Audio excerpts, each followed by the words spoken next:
Hello, this is Father Rich. I'm back in the dining room here at the Rectory of Our Lady of Peace for our next masterpiece in front of a papyrus that I'd gotten from Egypt back in the day, depicting St. George, which is the parish where I grew up in, and of course, kind of him vanquishing the dragon. And so that made me think this next masterpiece, or connected with it. Number 67 is called Dancing in the Dragon's Jaws. It's a recording by Bruce Cockburn from 1979. Again, an artist I'd never heard of. He's actually Canadian. They said when this album came out that he was Canada's best well kept secret. And even though he had been recognized and awarded in things in Canada, he didn't have much popularity beyond that. So this kind of album and his Beyond This kind of brought him there. And to the point where he actually, after recording this album, got a spot on Saturday Night Live, which again was part of propelling him to a more kind of international fame. So this album is mostly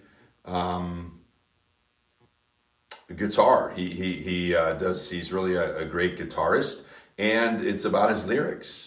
The author, Terry Glaspey, kind of equates him to a great poet.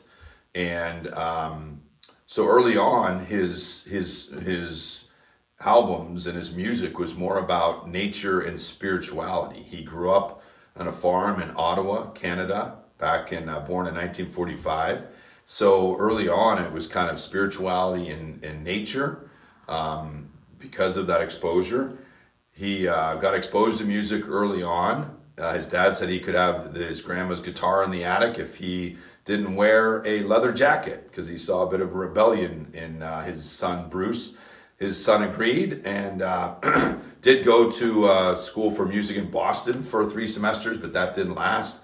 Eventually got into some bands, got exposed, and then I think about 1970 he had his first single or individual album called Bruce Cockburn, and again, it kind of took off from there.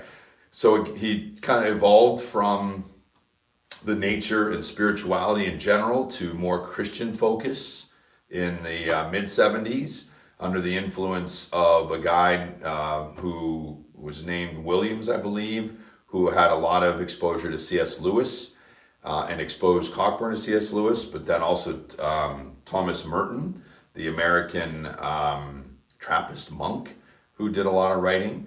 These were influential in him, and he kind of had an enlightening. He also talks about kind of having a mystical experience at the altar in his wedding.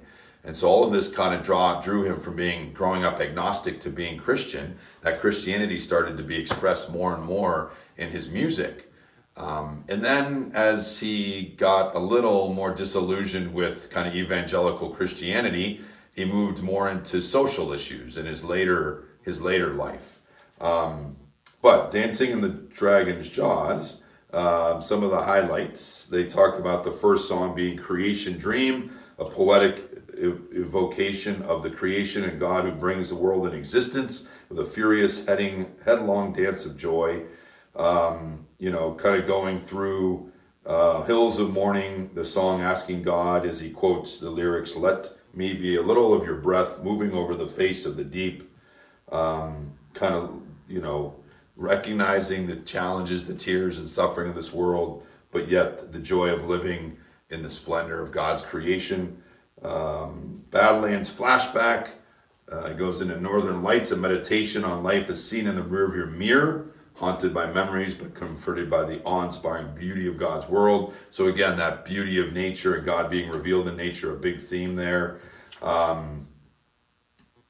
But then he starts, in a song called After the Rain, moving from seeing the kind of beauty of God in creation to finding God in the urban world. And so the centerpiece of the album, the one that was the song most popular, Wondering Where the Lions Are.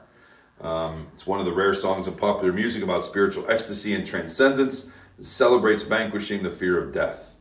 Cockburn tells us he is thinking about eternity as his song bubbles over with the joy of knowing that darkness will someday be swallowed up by light.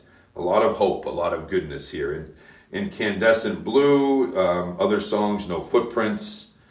So encourage you to check it out.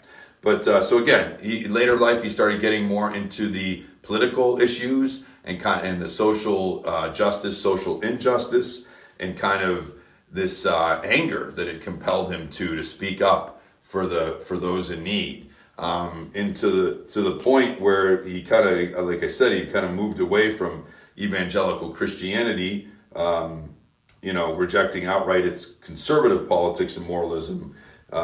His song, The Gospel of Bondage, is a strong indictment against the wedding of the status quo with a triumphal Christianity.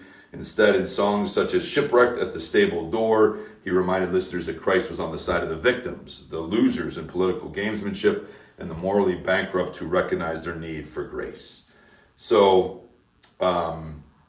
really fascinating to see his growth from kind of experiencing God in nature, seeing God even in humanity and in the urban reality. But then the more you get exposed to that, seeing the injustice, feeling a need to speak up for the underdog and those who are kind of left behind by society, and kind of saying that, certainly challenging us as Christians to do the same and to renew our commitment to those most vulnerable among us. So that's certainly a basic principle of our Catholic social justice.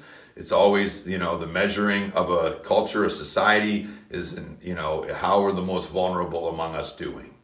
And certainly that Bruce Cockburn was, that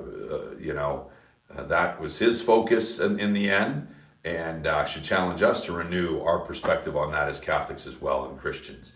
So that's our masterpiece, Dancing in the Dragon's Jaws. I love the name of that song. The next one we have, number 68, The Second Coming, which is a novel by Walker Percy. Thank you for joining me. Have a great day, and God bless.